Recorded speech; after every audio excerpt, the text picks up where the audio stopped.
അവിടെ വെച്ചാണ് അവർക്ക് ആദ്യമായിട്ടൊരു ചിന്ത വരുന്നത്. നമ്മുടെ അധ്വാനം കടം വാങ്ങുന്നവരുടെ മുമ്പിൽ നമ്മൾ കുമ്പിടേണ്ടതുണ്ടോ? വളരെ പ്രധാനപ്പെട്ടൊരു ചിന്ത വരിക. നമ്മുടെ അധ്വാനം കടം വാങ്ങുന്നവരുടെ മുമ്പിൽ നമ്മൾ കുമ്പിടേണ്ടതില്ല. ആ ഇടയ്ക്ക് അവിടത്തേക്ക് വരുന്ന ഒരു നേതാവുണ്ട്. ഞാനിവിടെ മാനൂരിൽ വരുന്ന ആദ്യ കാലഘട്ടത്തിൽ അദ്ദേഹത്തെ പോലെ ഒരാളെ അദ്ദേഹത്തെ കാണുമെന്ന് തോന്നുന്നു, CP ചാത്തുകുട്ടി. പാർട്ടിയുടെ ക്ലാസ് എടുക്കുന്നതിന് വേണ്ടി, ചർച്ച ചെയ്യുന്നതിന് വേണ്ടി വരുന്നു. അവിടെ ഒരു കമ്മ്യൂണിസ്റ്റ് പാർട്ടിയുടെ കേന്ദ്രം രൂപപ്പെട്ടു വരികയാണ്. സ്വാഭാവികമായും അത് കൃഷ്ണൻ മാസ്റ്ററെ തെല്ലൊന്നുമല്ല അലോസരപ്പെടുത്തുന്നത്. ശിവന് ആ കുട്ടിക്ക് ഏകാന്തതയുടെ രോഗമാണ്. ഒരുപാട് കാര്യങ്ങളൊക്കെ ചെയ്യുന്നുണ്ട്. അവന് ഇഷ്ടപ്പെട്ടത് ഏകാന്തതയാണ്, പഠനമാണ്, വീട്ടിൽ നിന്ന് പുറത്തിറങ്ങാതെ ആരുമായിട്ട് ബന്ധപ്പെടാതെ ഇരിക്കുന്ന ഒരവസ്ഥ. ശിവൻ ഏകാന്തതയിൽ കഴിയുന്നു. കൂലി വീട്ടിലുള്ള കാര്യങ്ങളൊക്കെ ചെയ്യുന്നത് രാജ്ഞിയാണ്. കാലം കടന്നു പോകെ ആ ഏകാന്തതയ്ക്കൊരു മാറ്റം വരുന്നുണ്ട്. വരാനുള്ള കാര്യം ഞാൻ നേരത്തെ പറഞ്ഞു. അവിടെ ജാനകി എന്ന് പറയുന്ന ഒരു സ്ത്രീ പണിക്കാരത്തിയായിട്ട് വരുന്നുണ്ട്. വേലായുധന്റെ ഭാര്യ. ഏതോ ഒരു നല്ല നിമിഷത്തിലോ ശപിക്കപ്പെട്ട നിമിഷത്തിലോ ഭാര്യ സ്ഥലത്തില്ലാത്ത ഘട്ടത്തിൽ കൃഷ്ണ മാസ്റ്റർ അവരുമായിട്ട് എന്തോ ഒരു ബന്ധം സ്ഥാപിക്കുന്നു. ഇത് ഇവിടെ ഈ കഥയ്ക്ക് വലിയൊരു ട്വിസ്റ്റ് സംഭവിപ്പിക്കുന്നുണ്ട്. അടിയന്തരാവസ്ഥയുടെ കാലമാണ്. അടിയന്തരാവസ്ഥയുടെ കാലം വന്നപ്പോൾ വളരെ ശക്തമായി അതിനെതിരെ പ്രതിഷേധിക്കുന്നതിന് വേണ്ടി ഇടതുപക്ഷ ചിന്താഗതിക്കാരെല്ലാം ഒന്നും നിൽക്കുന്ന ഘട്ടത്തിൽ കുറെ കാലമായിട്ട് ജാനകി മക്കളില്ലാത്തൊരവസ്ഥ അനുഭവിക്കുകയായിരുന്നു. അവർ ഗർഭിണിയായി. വേലായുധന് സന്തോഷവുമായി. പക്ഷെ ആളുകൾ എന്തൊക്കെ അതുപോലും പറയുന്നുണ്ടോ അത് ഗൗനിച്ചില്ല. കൊടുങ്ങനെ ഒരു ദിവസം കുമാരനെയും ജ്യേഷ്ഠൻ കണ്ണനെയും പോലീസ് ക്രൂരമായി ചമ്പാട് വെച്ച് മർദ്ദിച്ചു. ഈ മർദ്ദനം സഹിക്കാൻ സാധിക്കുന്നതായിരുന്നില്ല വേലായുധന്. പകരം ചോദിക്കണമെന്നവൻ തോന്നി. ഒറ്റയ്ക്ക് ചെന്ന് അവൻ പകരം ചോദിച്ചു. പക്ഷെ കൊടുങ്ങല്ലൂരിൽ നിന്ന് വന്ന വേലായുധൻ പിന്നെ എങ്ങോട്ട് പോയി എന്നുള്ളതിനെ കുറിച്ച് ആരും അറിഞ്ഞിട്ടില്ല. കാലം കഴിഞ്ഞു പോകുന്നു. കാലം കഴിഞ്ഞു പോകുന്നതിന് മുമ്പ് വേലായുധൻ പകരം വീട്ടിൽ കടന്നുപോയി. അടിയന്തരാവസ്ഥ പിന്നിട്ടു. ജാനകി പ്രസവിച്ചു. നേരത്തെ ഇവിടെ സൂചിപ്പിച്ചിട്ടുണ്ട്. ആ കുട്ടിയുടെ പേര് പ്രഭാകരൻ. അപ്പുറത്ത് ശിവൻ നിൽക്കുന്നുണ്ട്. ശിവൻ പഠിക്കാൻ എടുക്കാനാണ്. SSLC പരീക്ഷയ്ക്ക് സ്റ്റേറ്റിൽ ഫസ്റ്റ് റാങ്ക് ലഭിച്ചവരാണ്. അവർ നിർമ്മലഗിരി കോളേജിൽ ചേരുന്നു. പ്രീ ഡിഗ്രി കഴിയുന്നു, സുവോളജി കഴിയുന്നു, എടുക്കുന്നു PSC. ശേഷം അയാൾ MBBS സെലക്ഷൻ ആകുന്നു. ഇപ്പുറത്ത് പ്രഭാകരൻ അച്ഛനില്ലാത്തവരായിട്ട് വളരുന്നു. അച്ഛനുണ്ടായിരുന്നു, അച്ഛനില്ല. വേലയിൽ നാട് വിട്ടു. ഒരു നാളിൽ വീട്ടിലെത്തിയ പ്രഭാകരനെ കണ്ടപ്പോൾ ഖാൻദേൽക്കറുടെ യയാതി എന്ന പുസ്തകത്തിനകത്ത് ഒരു പ്രയോഗമുണ്ട്. ശർമ്മിഷ്ഠയും ദേവയാനിയും ഒന്നിച്ചു നിൽക്കുന്ന അവസരത്തിൽ പെട്ടെന്ന് തന്നെ ദേവയാനി ഒരു കണ്ടുപിടുത്തം നടത്തി. ശർമ്മിഷ്ഠ ഗർഭിണിയാണ്. ഇവിടെ ഒന്നുകൂടി കടന്ന സ്ഥിതിയിൽ കാട്ടിലെ കൊയിലിന്റെ കൂട്ടിലാണ് മുട്ടയിട്ടിരിക്കുന്നത് കാക്ക. ഈ രണ്ട് കുഞ്ഞുങ്ങളും തമ്മിലുള്ള അടുത്ത സാദൃശ്യം മനസ്സിലാക്കുന്ന ഒരു അമ്മ ഇതവരുടെ മനസ്സിൽ പകയായി പ്രതികാരമായി വളരുന്നു. അപ്പുറത്തെ MBBS ചേർന്നിട്ടുണ്ടായിരുന്ന ശിവന് മാനസികമായിട്ടുള്ള പ്രശ്നങ്ങൾ ഉണ്ടാകുന്നു. അയാൾ അത് ഉപേക്ഷിച്ച് തിരിച്ചു വരേണ്ടി വരുന്നു. തിരിച്ചു വന്ന് പിന്നീട് 1-2 വർഷത്തെ ചികിത്സയ്ക്ക് ശേഷം അയാൾ രക്ഷപ്പെട്ട അയാൾ പുതിയൊരു വഴി കണ്ടെത്തുന്നു. നേരത്തെ ശിവദാസൻ സാർ സൂചിപ്പിച്ചിട്ടുണ്ടായിരുന്ന പോലെ അയാൾ കമ്പ്യൂട്ടർ പഠിക്കുന്നതിന് വേണ്ടിയിട്ട് പോകുന്നു. പുതിയ വരികയാണ്.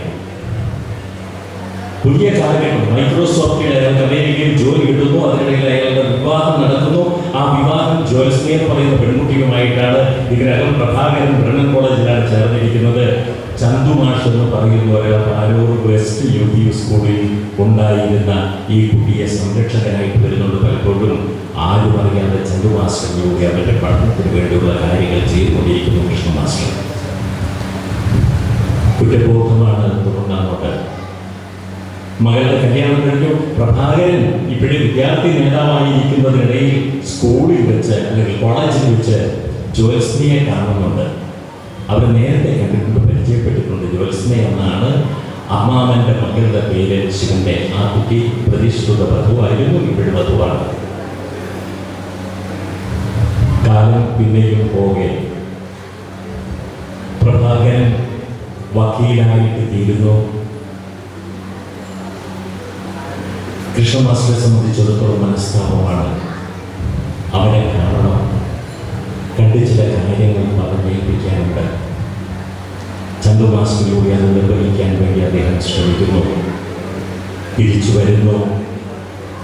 പിന്നെ വൈവാഹിക ജീവിതത്തിലെ വല്ലാത്ത പാളിച്ചകൾ പിന്നെയും സംഭവിക്കുന്നു. ഒന്നിച്ചു പോവുക, ഒന്നിച്ചൊരു വീട്ടിൽ തന്നെ കഴിയുന്നു. പുതുതായി ജനിച്ച മാധവ് എന്ന കുട്ടി, മാധവ് കൃഷ്ണ, അവൻ ഒറ്റപ്പെട്ട ജീവിതം നയിക്കുകയാണ്. അച്ഛൻ കമ്പ്യൂട്ടറിൻ്റെ ലോകത്ത്, അമ്മ അമ്മയുടെ ലോകത്ത്.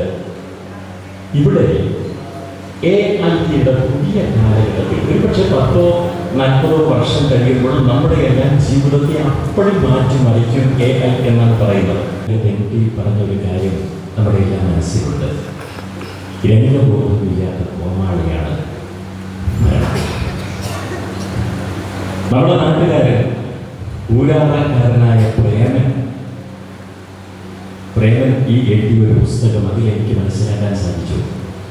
ഒരു സെന്റൻസ്: ഇടവേളയില്ലാത്ത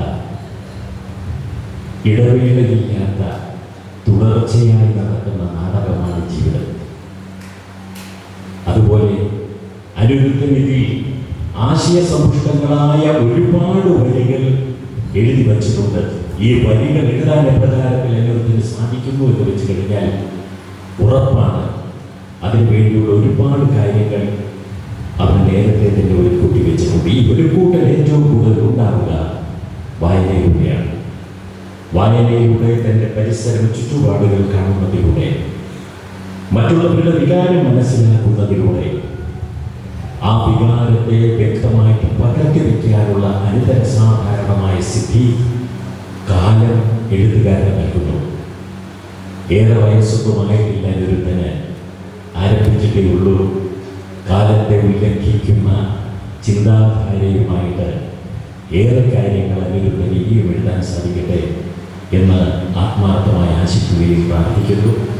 എൻ്റെ പ്രിയപ്പെട്ട കുട്ടിക്ക് അങ്ങനെ തന്നെ പറയട്ടെ, അനിരുദ്ധന് മേൽക്കുമേൽ അഭ്യന്തരി പ്രാർത്ഥിച്ചുകൊണ്ട് എനിക്ക് നിങ്ങളോട് അപേക്ഷിക്കാനുള്ളൊരു കാര്യമുണ്ട്.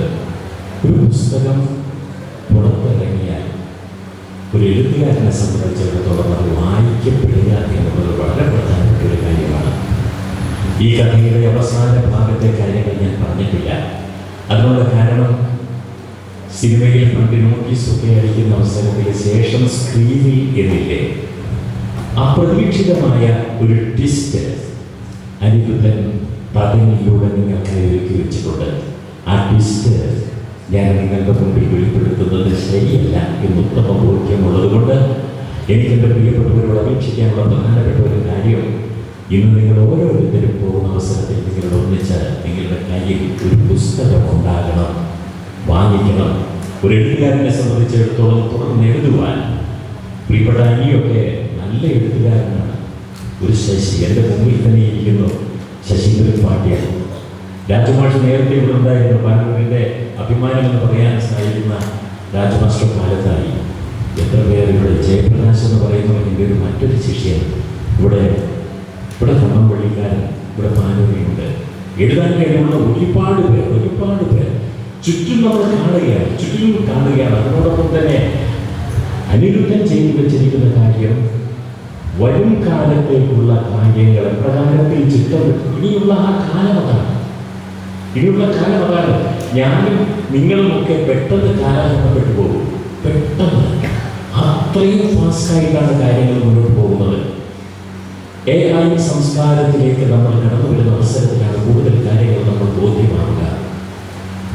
സത്യത്തിൽ നമ്മളെല്ലാം നിർഭാഗ്യവുമായ ഒരു 10-40 വർഷവും കൂടി കഴിഞ്ഞിട്ട് ജനിച്ചാൽ മതിയായിരുന്നു എന്തൊക്കെ കാണാനിരിക്കുന്നു. പക്ഷേ നമ്മൾ മറ്റൊരു കാര്യമുണ്ട് കേട്ടോ. നമ്മളെല്ലാം ജീവിക്കുന്ന കാലത്താണ് ലോകത്തിൽ ഏറ്റവും കൂടുതലായിട്ട് ഭൂമിയുടെ ഖനിജങ്ങളുടെ സമ്പത്തുകൾ ഏറ്റവും കൂടുതൽ ചൂഷണം ചെയ്യപ്പെട്ടു പോയ ഒരവസ്ഥയിലൂടെയാണ് നമ്മൾ കടന്നു പോകുന്നത്. അനിരുദ്ധൻ ഈ കൃതിയിലൂടെ വരച്ച് കാണിക്കുന്ന ഏറ്റവും പ്രധാനപ്പെട്ട കാര്യം, ഇന്ന് അനിരുദ്ധന്റെ രാഷ്ട്രീയം പോലെ ഇന്നത്തെ ദിവസം May 1 തൊഴിലാളികളുടെ മനസ്സാണ്. മനുഷ്യ സ്നേഹത്തിന്റെ മനസ്സ് സൂക്ഷിക്കുന്നു അനിരുദ്ധൻ. പാരസ്പര്യത്തിന്റെ, സ്നേഹത്തിന്റെ, പരസ്പരം വീണ്ടെടുക്കലുകളുടെ, കൂട്ടിച്ചേർക്കലുകളുടെ, ഒന്നിച്ചാച്ചു ചേർക്കലുകളുടെ കാലഘട്ടത്തിലൂടെ നമ്മൾ പോകേണ്ടതുണ്ട് എന്ന ഓർമ്മപ്പെടുത്തുകയൂടെ ചെയ്യുന്നുണ്ട് ഈ പുസ്തകം. ഒരിക്കൽ കൂടി അപേക്ഷിക്കുന്നു, എല്ലാവരും ഈ പുസ്തകം വായിച്ചിരിക്കണം. പ്രിയപ്പെട്ടവർക്കായിട്ട് അത് നിങ്ങൾ നൽകുകയും ചെയ്യണമെന്ന് അപേക്ഷിച്ചുകൊണ്ട് ഇനിയും ഏറെ ഒരുപാട് എഴുതണമെന്നൊന്നും പറയില്ല. ഉൾക്കടമുള്ളത് എഴുതാൻ സാധിക്കട്ടെ, നന്നായി വരയാൻ സാധിക്കട്ടെ. കാലാധിപത്യമാകട്ടെ, നമ്മളൊക്കെ പോയാലും ഇത് അനിരുദ്ധൻ്റെ പുസ്തകമാണ്, ഇത് ഇന്നയാളുടെ രചനയാണെന്ന് പറഞ്ഞിട്ട് സൂക്ഷിപ്പായി കാലത്തിൻ്റെ കൈകളിൽ ഏൽപ്പിച്ച ഒരു കൃതിയായിട്ട് തതൻ രൂപപ്പെടട്ടെ എന്ന് ആത്മാർത്ഥമായി ആശിച്ചുകൊണ്ട് പ്രാർത്ഥിച്ചുകൊണ്ട് എന്നെ ക്ഷണിച്ചവർക്ക് കേട്ടവർക്ക് ഹൃദയപൂർവ്വം നന്ദി രേഖപ്പെടുത്തിക്കൊണ്ട് അവസാനിപ്പിക്കട്ടെ. നന്ദി, നമസ്കാരം.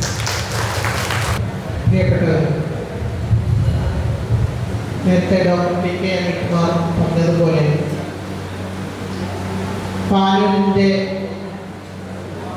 പാനൂരിലും പാനൂരിൻ്റെ പരിസര പ്രദേശങ്ങളിലുമായി എഴുത്തുകാരും സാംസ്കാരിക പ്രവർത്തകരുമായിട്ടുള്ള പുസ്തകക്കൂട്ട് എന്ന ഒരു കൂട്ടായ്മയുടെ പ്രതിനിധിയായിട്ടാണ് ഞാനിവിടെ നിൽക്കുന്നത്.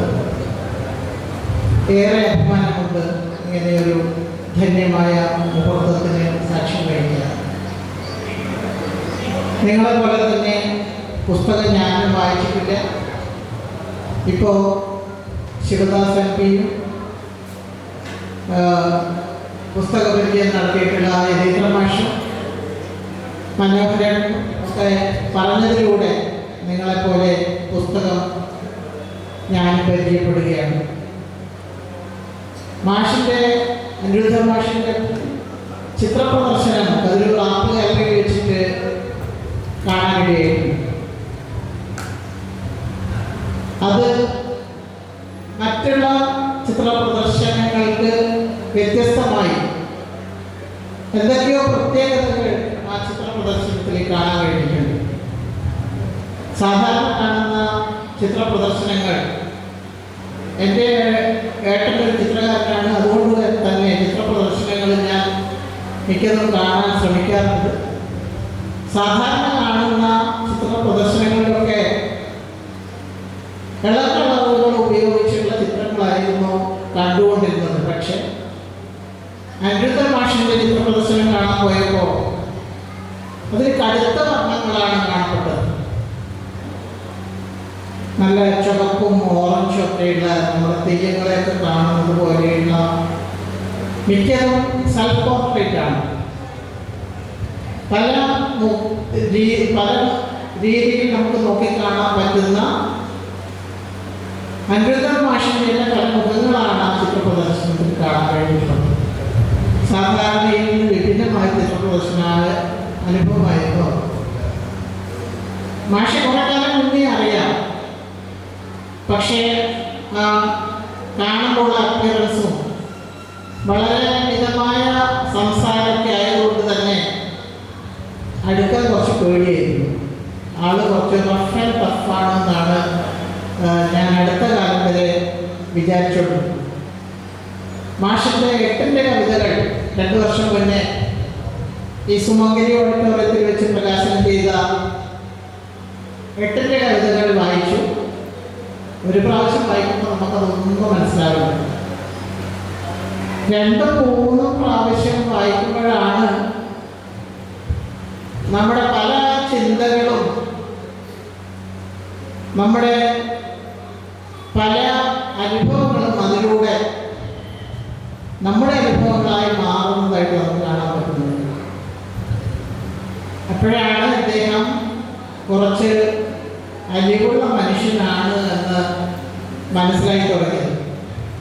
ഇപ്പോൾ തതൻ്റെ കഥ, ഇപ്പം നേരത്തെ പറഞ്ഞതുപോലെ തന്നെ തതെന്ന് കേട്ടപ്പോൾ മനസ്സിലായില്ല എന്താണ് തതൻ.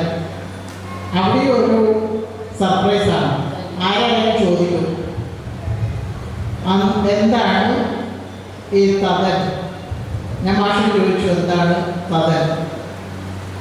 ഇപ്പൊ മാഷ അർത്ഥം പറഞ്ഞു തന്നപ്പോഴാണ് ഇത്രയും പ്രായമുള്ള എനിക്ക് അറിയില്ല. ഞാൻ ആ ഫസ്റ്റ് കേൾക്കുകയാണ് തതൻ എന്നുള്ളത്. അപ്പൊ ഇപ്പൊ രവീന്ദ്ര മാഷ് പറഞ്ഞതിലൂടെയും ശിവദാസ് സർട്ടി പറഞ്ഞതിലൂടെയൊക്കെ ഇദ്ദേഹം തീർത്തും ഒരു പച്ചയായ മനുഷ്യനാണ് എന്ന് നമുക്ക് ബോധ്യപ്പെടുകയാണ്. നമ്മുടെ സമൂഹത്തിൽ നിരന്തരം നിലനിന്നുകൊണ്ടിരുന്ന ഇപ്പോഴും നിലനിന്നുകൊണ്ടിരിക്കുന്ന സംഭവ വികാസങ്ങളിലൂടെ കടന്നു പോകുന്ന ഒരു സൃഷ്ടിയായിട്ടാണ് നമുക്ക് തതനെ കാണാൻ പറ്റുന്നത്. എനിക്ക് തോന്നുന്നു 2 വർഷം മുമ്പിൽ സുമകരി ഓഡിറ്റോറിയത്തിൽ വെച്ച് 8ന്റെ കവിതകൾ പ്രകാശനം ചെയ്തു. ഇന്ന് മെയ് 1-ാം ദിവസം, മെയ് 1-ന് മറന്നുപോകാത്തൊരു ഡേറ്റാണ് മെയ് 1. മെയ് 1-ന് ചരിത്രപ്രധാനമുള്ള മെയ് 1-ന് അദ്ദേഹത്തിൻ്റെ വളരെ കാലത്തെ ആത്മസാക്ഷാത്കാരമായ തതൻ ഇവിടെ വളരെ പ്രൗഢഗംഭീരമായി എന്തുകൊണ്ടും അന്വർത്ഥനായ ഒരു മനുഷ്യനെ കൊണ്ട്, അതായത് എല്ലാ വാർഡിലും ഓരോ ലൈബ്രറി നിർബന്ധപൂർവ്വം സൃഷ്ടിച്ചുകൊണ്ട് ലൈബ്രറി പ്രസ്ഥാനത്തെ വളരെ ധീരമായി മുന്നോട്ട് നയിക്കുന്ന നമ്മുടെ പ്രിയങ്കരനായ MP ശിവദാസൻ ആ ചടങ്ങ് ഉദ്ഘാടനം ചെയ്തു എന്നുള്ളത് തന്നെ മാഷയ്ക്ക് ഏറെ അഭിമാനിക്കാൻ കഴിയുന്ന കാര്യമാണ്. ഞാൻ അത്ഭുതത്തോടെ കേൾക്കുകയായിരുന്നു. നമ്മൾ പറയും വായിക്കാൻ സമയമില്ല. ഇത്രയും തിരക്കുള്ള MP നിരന്തരം എല്ലാ കാര്യത്തിലും ഇടപെട്ടുകൊണ്ടിരിക്കുന്ന അദ്ദേഹം ഇപ്പൊ ആനൂരുള്ള അനിരുദ്ധ മാഷിന്റെ നോവൽ 2 ദിവസം മുമ്പ് കൈ കിട്ടിയപ്പോ അത് മുഴുവൻ വായിച്ച് അതുകൂടെ വിശദീകരിച്ചു എന്ന് പറയുന്നത് ഞാൻ വളരെ അത്ഭുതത്തോടെയാണ് മനുഷ്യനെ നോക്കിക്കണ്ടത്. അത്രയും ധീരനായ, അത്രയും വലിയൊരു മനുഷ്യനാൽ ഈ പുസ്തകം ഉദ്ഘാടനം ചെയ്ത പുസ്തക പ്രകാശനം നടത്താൻ കഴിഞ്ഞു, ഉദ്ഘാടനം ചെയ്യാൻ കഴിഞ്ഞു എന്നുള്ളത് മാഷ സംബന്ധിച്ച് ഏറെ ചാരിതാർത്ഥ്യമുണ്ടാകുന്ന കാര്യമാണ്. മാഷ സ്വഭാവം വെച്ച് മാഷക്ക് മാഷ പറഞ്ഞതുപോലെ മാഷയിലൂടെ ഇനി നമുക്ക് ഒരുപാട് സൃഷ്ടികൾ പ്രതീക്ഷിക്കാവുന്നതാണ്. കാരണം നിരന്തരം അത്തരം കാര്യങ്ങളിലൂടെ ആണ് നമ്മൾ കടന്നുപോയിക്കൊണ്ടിരിക്കുന്നത്. കഴിഞ്ഞ ദിവസം ഒരു കൂടുതൽ ദീർഘിപ്പിക്കുന്നില്ല, പേടിക്കണ്ട. ട്രംപിനോട് ഗാസയിൽ മരണപ്പെട്ടു പോയ കുഞ്ഞുങ്ങൾ ചോദിക്കുന്ന ഒരേ വീഡിയോ കണ്ടിട്ടുണ്ടാവും ചിലരെങ്കിലും. ട്രംപിനെ ആക്രമിച്ചൊരു സംഭവം ഉണ്ടായിരുന്നല്ലോ. ഇതിനിടയിൽ ഒരു ആക്രമണം വരുന്നു, അദ്ദേഹത്തെ കീഴ്പ്പെടുത്തുന്നു. അപ്പോ ഗാസയിൽ മരിച്ചുപോയ കുഞ്ഞുങ്ങൾ ചോദിക്കുന്ന ഒരു വീഡിയോ ഉണ്ട്, വീഡിയോ. അങ്ങ് വല്ലാതെ ഒരു നിമിഷമെങ്കിലും ട്രംപിനോട് ചോദിക്കുകയാണ്, ഒരു നിമിഷമെങ്കിലും അങ്ങ് വല്ലാതെ ഭയപ്പെട്ടു പോയിരിക്കണം അല്ലേ? അപ്പോ അങ്ങൊന്ന് ഓർത്തു നോക്കൂ, ഞങ്ങളുടെ സ്കൂളിന് മുകളിൽ മിസൈൽ വർഷിച്ച് ഞങ്ങളൊക്കെ നഷ്ടപ്പെട്ടു പോയപ്പോ ഞങ്ങൾക്ക് ആ സമയത്ത് ഉണ്ടായ വികാരങ്ങൾ എന്തായിരിക്കും? ഞങ്ങളുടെ മാതാപിതാക്കൾക്ക് ആ സമയത്ത് ഉണ്ടായിട്ടുള്ള വികാരങ്ങൾ എന്തായിരിക്കും? നിങ്ങൾ ആ തെല്ലും മരട്ടിയില്ലേ? ആ കുഞ്ഞുങ്ങൾ ചോദിക്കുന്ന ഒരേ വീഡിയോ, വല്ലാത്ത മനസ്സിനെ സ്പർശിച്ച വീഡിയോ ആണ്. അതായത് ഞാൻ പറയുന്നത് അനിരുദ്ധൻ ഭാഷ പോലെയുള്ള എഴുത്തുകാർക്ക് ഇനി വിശ്രമം ഉണ്ടാവാൻ സാധ്യതയില്ല. ഇനിയും ഒരുപാട് രചനകൾ പുറത്തേക്ക് വരട്ടെ.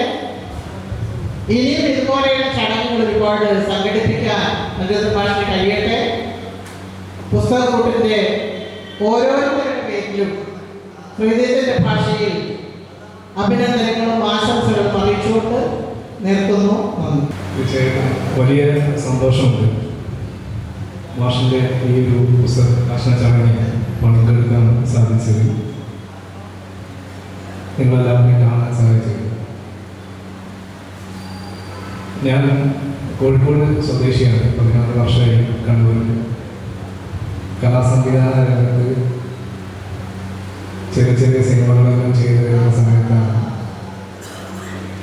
അക്കാദമിക്കലായിട്ടൊന്നും പഠിക്കാതെ സംവിധാന രംഗത്തേക്ക് വന്ന ഒരാളാണ്. കണ്ണൂർ സംഘചേതന നാടക സമിതിയിലൂടെ MK മനോഹരൻ സെക്രട്ടറിയായ സംഘചേതനയിലൂടെയൊക്കെ വന്ന ഒരു കലാകാരനാണ്. ഞാൻ പറഞ്ഞു വരുന്നത്, അനിരുദ്ധൻ മാഷ് ഒരു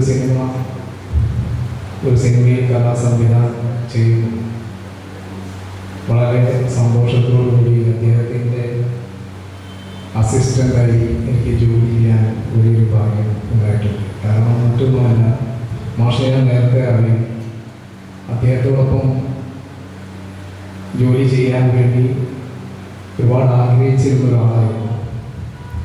ഞാൻ അങ്ങോട്ട് നിർബന്ധിച്ച് അദ്ദേഹത്തിൻ്റെ കൂടെ ജോലി ചെയ്തിരുന്നു. വളരെ സ്നേഹസമ്പന്നനായ എൻ്റെ കലാജീവിതത്തിൽ നിരവധി തവണ എനിക്ക് കൈത്താങ്ങ് തന്ന, എന്നെ ചേർത്ത് പിടിച്ച വലിയൊരു മനസ്സിൻ്റെ ഉടമയാണ് അനിമാഷ്. തീർച്ചയായിട്ടും നമുക്ക് മനോരമ പറഞ്ഞ പോലെ നിരവധി നോവലുകളുണ്ട്, കവിതകളുണ്ട് എല്ലാം തന്നെ ഉണ്ട്. പക്ഷേ ഇതൊന്നും ആരും കാണുന്നില്ല. എന്തുകൊണ്ട് കാണുന്നില്ല എന്ന് എൻ്റെ നിരീക്ഷണത്തിൽ പറയുകയാണെങ്കിൽ, ഇവർ ഈ ഒരുപാട് പുസ്തകങ്ങൾ എഴുതുന്ന ആളുകളെല്ലാം തന്നെ നല്ല മനുഷ്യരാണെന്ന് ചോദിച്ചാൽ നമുക്ക് ഒരു വലിയ ചോദിച്ചതിനായിരിക്കും. നല്ലൊരു മനുഷ്യത്വമുള്ള എഴുത്തുകാരനെ ഈ മണ്ണിൽ മുഴുവൻ കൊള്ളുന്നത് ഈ കാലം സാക്ഷ്യപ്പെടുത്തുമ്പോഴും ഇത്തരത്തിലുള്ള കപട ആളുകൾ എഴുതിക്കൊണ്ടേയിരിക്കുകയാണ്. അപ്പോൾ അവിടെയാണ് വ്യത്യസ്തമായി മണ്ണിനെയും മനുഷ്യനെയും ഒന്നാണെന്ന് ചേർത്ത് പിടിക്കുന്ന പ്രിയപ്പെട്ട അനിരുദ്ധൻ മാഷിനെ പോലെയുള്ള എഴുത്തുകാരൻ വരുന്നത്. തീർച്ചയായിട്ടും അനിമാഷിൻ്റെ പുസ്തകം ഈ മലയാള സാഹിത്യ ലോകത്തിന് വലിയ ഒരു മുതൽക്കൂട്ടാകുന്നു. തീർച്ചയായും അതൊരു വലിയ വിജയമാകുന്നു. കേരളത്തിൻ്റെ എല്ലാ ഭാഗങ്ങളിലും അത് ചർച്ചയാകും.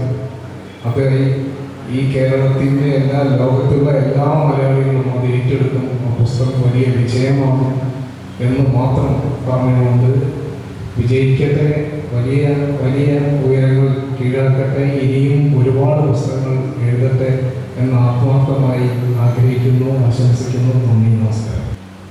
വേദിയിലും സദസ്സിലും ഉള്ള എല്ലാവരും എൻ്റെ ഏറ്റവും പ്രിയപ്പെട്ടവരാണ്. അതുകൊണ്ട് തന്നെ മറ്റൊന്നും തന്നെ ഞാൻ അഭിസംബോധന ചെയ്തു. എൻ്റെ അധ്യാപകനുണ്ട് രവീന്ദ്രൻ മാസ്റ്റർ. എൻ്റെ അനിയനെ പോലെ കൊണ്ടു നടക്കുന്ന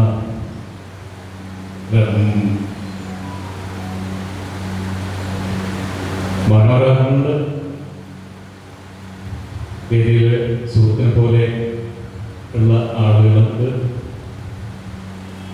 സദസ്സിലുമുണ്ട്. സദസ്സിൽ നേരത്തെ ഒട്ടേറെ പ്രശസ്തരായ ആളുകൾ സദസ്സിൽ ഇരുന്നുകൊണ്ട് ഈ പരിപാടികൾ നേരത്തെ ഇവിടെ സൂചിപ്പിച്ചതുപോലെ രാജുപാട്ടുകളും KV ശശിധരനും അസീസ് മാഹിയും അതേപോലെ തന്നെ ശശീന്ദ്ര പാണ്ഡ്യവും ഒരുപാട് പ്രശസ്തരായ ആളുകൾ എല്ലാവരെയും വേദിയിലേക്ക് സംസാരിക്കാൻ എന്തായാലും കഴിയില്ല എന്നുള്ളത് കൊണ്ട് അവർ സംസാരിക്കാതെ തിരിച്ചു പോവുകയും വരികയാണുണ്ടായത്. വരാതിരുന്നിട്ടില്ല എന്ന് ഓർക്കുമ്പോൾ എനിക്ക് അതിയായ സന്തോഷമുണ്ട്. അതേപോലെ തന്നെ എൻ്റെ ഈ പുസ്തകത്തിൻ്റെ പ്രൂഫ് നോക്കിയ ശ്രീധരൻ മാസ്റ്റർ, എൻ്റെ സഹപ്രവർത്തകൻ കൂടിയായ ശ്രീധരൻ മാസ്റ്റർ വേദിയിൽ ഇരുത്തണം എന്നുണ്ടായിരുന്നു. പക്ഷേ പറ്റാത്ത സാഹചര്യമായി അദ്ദേഹം സദസ്സിൽ ഇരിക്കുന്നുണ്ട്. ഇപ്പോഴും എന്നെ ചേർത്ത് പിടിക്കുന്ന എല്ലാവരുടെയും മുമ്പിൽ ഇനി ഞാൻ എന്താണ് സംസാരിക്കേണ്ടത്, പുസ്തകത്തെ കുറിച്ച് സംസാരിക്കേണ്ട ആവശ്യമില്ല. അതെന്തായാലും ശിവദാസനും യതീന്ദ്രൻ മാഷും മുഴുവനായി അനാവരണം ചെയ്തു കഴിഞ്ഞു. ഇനി ഒന്നോ രണ്ടോ വാക്കുകളിൽ ഈ ഒരു ക്രൂരകൃത്യം ചെയ്യാൻ എന്നെ പ്രേരിപ്പിച്ചത് എന്താണ് എന്ന് മാത്രം സൂചിപ്പിച്ചുകൊണ്ട് ഞാൻ അവസാനിപ്പിക്കാം. ചിത്രത്തിൽ നിന്ന് ചിത്രപ്രദർശനങ്ങൾ കണ്ടുകൊണ്ടിരിക്കുമ്പോൾ, ഇപ്പോൾ ഇന്ത്യയിലൊട്ടാകെ ചിത്രപ്രദർശനങ്ങൾ നടന്നിപ്പോൾ ചിത്രങ്ങൾ കാണുന്ന ആളുകൾ ഈ ചിത്രങ്ങൾ ഒട്ടും ഗ്രാഹ്യമല്ല എന്ന് സൂചിപ്പിക്കാറുണ്ടായി. എന്നാൽ പോലും പല തലങ്ങളിൽ നിന്നും അംഗീകാരങ്ങൾ കിട്ടാറുണ്ട്. ആ സമയത്താണ് ഏതോ ഒരു ദുഷ്ടൻ എൻ്റെ അടുത്ത് പറഞ്ഞത്, നിങ്ങൾ കവിത കുറച്ചുകൂടി വഴങ്ങണം എന്ന് പറഞ്ഞു. അങ്ങനെ കുറച്ചു കാലം കവിത എഴുതി. കവിത പുറത്തു വന്നപ്പോൾ അതും ഒട്ടും ഗ്രാഹ്യമല്ല എന്ന് പല ആളുകളും പറയാൻ തുടങ്ങി. കുറച്ച് ആൾക്കാർ മാത്രം വളരെയധികം കാമ്പുള്ളതാണ് എന്ന് പറയുകയും കവിത വായിച്ചിട്ടൊന്നും മനസ്സിലാവുന്നില്ല എന്ന് പറയുന്നവരായിരുന്നു കൂടുതൽ. അങ്ങനെ സഞ്ചരിച്ചുകൊണ്ടിരിക്കുമ്പോഴാണ് ഒരു സാഹിത്യ ചർച്ചയിൽ ഞാൻ എന്തോ സംസാരിച്ച് കഴിഞ്ഞതിന് ശേഷം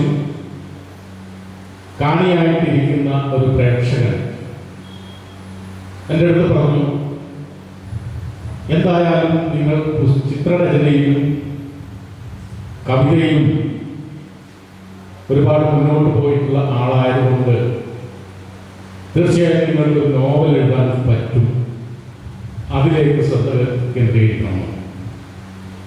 ഞാൻ പറഞ്ഞു, കവിത എഴുതിയിട്ട് തന്നെ ആളുകൾക്ക് മനസ്സിലാകുന്നില്ല.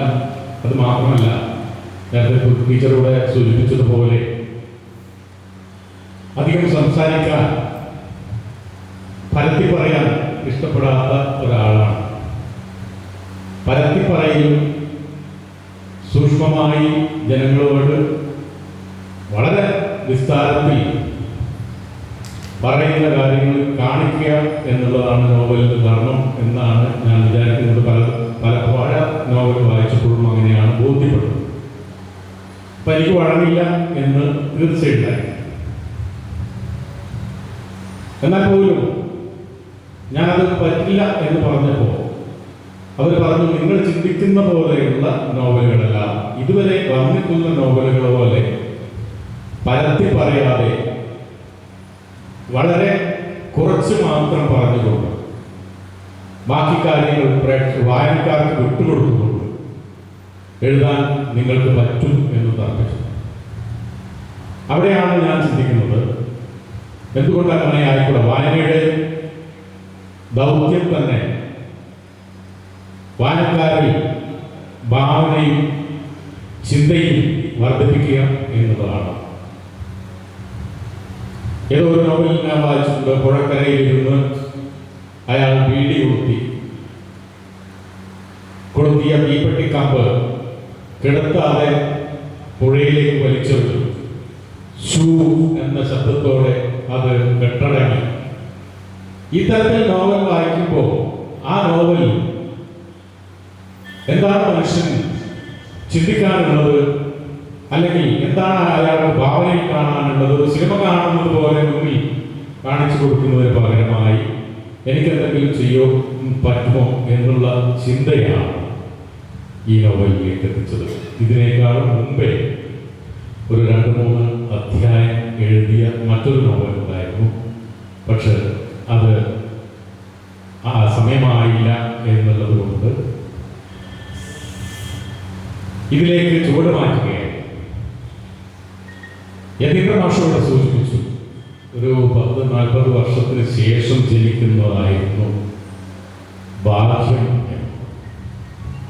ഞാൻ പറയുന്നത് യതീന്ദ്ര മാഷ് ചിലപ്പോൾ 54 ജനിച്ചതായിരിക്കാം. 60-നും 80-നും ഇടയിൽ ജനിച്ച നമ്മളാണ് ഏറ്റവും വലിയ ഭാഗ്യവാന്മാർ. ഇലക്ട്രോണിക് യുഗത്തിന് മുമ്പേ എന്താണോ നമ്മുടെ നാടിന്റെ അവസ്ഥ, ഇലക്ട്രോണിക് യുഗത്തിന് ശേഷം എന്താണോ നമ്മുടെ നാടിന്റെ അവസ്ഥ, അതിന്റെ പാരമ്യതയിൽ നിർമ്മിത ബുദ്ധിയുടെ കാലഘട്ടത്തിൽ പോലും നമുക്ക് ജീവിക്കാൻ പറ്റി, 3 കാലഘട്ടത്തിൽ ജീവിക്കാൻ പറ്റി എന്നുള്ള ചിന്ത. അതാണ് 3 കാലഘട്ടത്തെ കൊണ്ടുവരാൻ, ഒരു നോവലിൽ തന്നെ കൊണ്ടുവരാനുള്ള ഒരു ശ്രമം. അതിൽ കുറച്ചൊക്കെ വിജയിച്ചിട്ടുണ്ട് എന്ന് ഇവരൊക്കെ എന്നെ ചിലപ്പം എന്നെ എത്തിക്കൊണ്ട് എങ്ങനെ മോശം പറയും എന്നുള്ള ഇതുകൊണ്ട് പറയാത്തതാണോ എന്ന് എനിക്കറിയില്ല. ആ 3 കാലഘട്ടങ്ങളെ വളരെ സജീവമായി രേഖപ്പെടുത്താൻ സാധിച്ചിട്ടുണ്ട് എന്ന് ചെറിയൊരു പ്രതീക്ഷ എനിക്കുണ്ട്.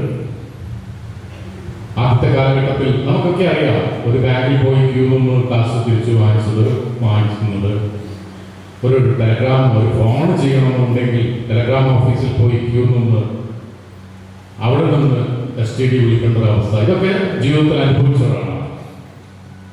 അതിന് ശേഷമാണ് 80-ന് ശേഷമാണ് കമ്പ്യൂട്ടർ വ്യാപകമാകുന്നതും അതിൻ്റെ മാറ്റങ്ങൾ വരുന്നതും. ഇപ്പോൾ അടുത്തായി നിർമ്മിത ബുദ്ധിയിലേക്ക് കടന്നതും. നിർമ്മിത ബുദ്ധിയും നേരത്തെ യതീന്ദ്ര മാഷ് സൂചിപ്പിച്ചതുപോലെ പ്രകാശ് സ്റ്റുഡിയോകളിലല്ല, ഞങ്ങളുടെ 10ാം തരം കൂട്ടായ്മയിൽ സ്വാഗതഗാനം പാടാൻ ആളുകൾക്ക് ഒത്തുചേരാൻ പ്രയാസമുള്ളതുകൊണ്ട് സ്വാഗതഗാനം രാജൻ പാടുന്ന പ്രശസ്തനായ കലാകൃത്ത് എഴുതി തരികയും ഞാൻ തന്നെ മൊബൈൽ ഫോണിലൂടെ ചിട്ടപ്പെടുത്തുകയും ചിട്ടപ്പെടുത്തിയ ഗാനം സ്റ്റേജിൽ അവതരിപ്പിക്കുകയും ചെയ്യുന്ന ഒരു സ്ഥിതിവിശേഷമുണ്ടായിരുന്നു. ആ കാലഘട്ടത്തിലേക്ക് മാറിക്കഴിഞ്ഞു. 40 വർഷമാകുമ്പോഴത്തേക്ക് മനുഷ്യന്മാര് ഉണ്ടാവുമോ എന്നുള്ളത് ചിന്തിക്കേണ്ട ഒരു അവസ്ഥയായിരിക്കും. യതീന്ദ്ര മാഷ ഞാൻ അങ്ങോട്ട് പഠിപ്പിക്കാൻ പോവുകയാണ്, മാഷ് എന്നെ പഠിപ്പിച്ചതിനേക്കാളും അപ്പുറത്താണ്. ഇനി യോഗം ചിലപ്പം നമ്മൾ കണ്ണ് അടച്ച് തുറക്കുന്നതിന് മുമ്പേ ഷിബിനൊക്കെ ഇവിടെ ഇരിക്കുന്നുണ്ട്. ഷിബിൻ ഇന്നലെ കൃത്യമായിട്ട് അറിയാം, കാലം ആ തരത്തിലുള്ള മാറ്റങ്ങളിലേക്ക് പോവുകയാണ്. അധികം പറ്റി പറയുന്നില്ല, ഒരുപാട് സമയമായി യതീന്ദ്ര മാഷയുടെ പ്രസംഗം ഉള്ളത് കൊണ്ട് കുറച്ച് ആൾക്കാർ ഇരിക്കുന്നുണ്ട്, അത് ഞാൻ ചൂഷണം ചെയ്യുന്നില്ല. എന്തായാലും ഈ നോവൽ നിങ്ങളും വായിക്കണം. വായിക്കുന്ന വരികൾക്കിടയിൽ നിങ്ങൾക്ക് പരിചയസ്ഥരായ ആരെയെങ്കിലും കണ്ടുമുട്ടുകയാണെങ്കിൽ അത് യാഥാർത്ഥ്യമല്ല, അതെൻ്റെ ഭാവന മാത്രമാണ് എന്ന് ഞാൻ തറപ്പിച്ച് പറയും. അങ്ങനെ മാത്രം കണ്ടുകൊണ്ട് ഈ പുസ്തകം നിങ്ങൾ വായിക്കണം. വായിച്ചാൽ വളരെ സത്യസന്ധമായ അഭിപ്രായം എന്നോട് തുറന്നു പറയണം എന്ന് മാത്രം പറഞ്ഞുകൊണ്ട് അവസാനിപ്പിക്കുന്നു. നന്ദി. മൂന്നാറിനെ പോലെയുള്ള ആളുകൾ ഈ കേരളം ഈ രാജ്യത്തിൻ്റെ സാംസ്കാരിക തലസ്ഥാനമാണ്, മതേതര സംസ്ഥാനമാണ് എന്നൊക്കെ പറയുന്നത് രാഷ്ട്രീയവൽക്കരണവും പ്രത്യയശാസ്ത്രവൽക്കരണവുമുള്ള ധാരാളം എഴുത്തുകാർ ഈ സംസ്ഥാനത്ത് ഉണ്ട് എന്നുള്ളതുകൊണ്ടാണ്. അത്തരത്തിലൊരു എഴുത്തുകാരനായ കലാകാരനായി നമുക്ക് യതീന്ദ്ര മാഷെ കാണാം. രാഷ്ട്രീയവൽക്കരണവും പ്രത്യയശാസ്ത്രവൽക്കരണവുമുള്ള ഒരു എഴുത്തുകാരൻ എന്നുള്ള നിലയ്ക്ക്, ഒരു കലാകാരൻ എന്നുള്ള നിലയ്ക്ക് വലിയ സംഭാവനയാണ് അദ്ദേഹം ഈ മേഖലയിൽ ചെയ്തുകൊണ്ടിരിക്കുന്നത്. അതുകൊണ്ട് തന്നെയാണ് ഇന്നത്തെ ഈ സദസ്സ് നേരത്തെ പറഞ്ഞ പോലെ തന്നെ പുസ്തക പ്രകാശന വേദിയായാലും ശരി, സദസ്സായാലും ശരി, ഈ പാനൂർ മേഖലയിലുള്ള രാഷ്ട്രീയ കലാ സാഹിത്യ മേഖലയിലുള്ള എല്ലാ ആളുകളും കൂടെ പങ്കെടുത്തിട്ടുണ്ട്. ഒരു പുസ്തക പ്രകാശനം ചെയ്ത MBB ശ്രീനിവാസൻ നിങ്ങൾക്കറിയാം. ഈ രാജ്യത്തിൻ്റെ പോരാട്ട ഭൂമികളിലെല്ലാം തന്നെ നിറഞ്ഞ രീതിയിൽ സമര സമൂഹത്തിൽ പങ്കെടുക്കുന്നതോടൊപ്പം തന്നെ സാംസ്കാരിക മേഖലയിൽ തൻ്റെതായ കഴിവുകൾ തെളിയിച്ചുകൊണ്ടിരിക്കുന്ന ഒരു പൃഥ്വിയാണ് ഇവിടെ പ്രകാശനം ചെയ്തിട്ടുള്ളത്.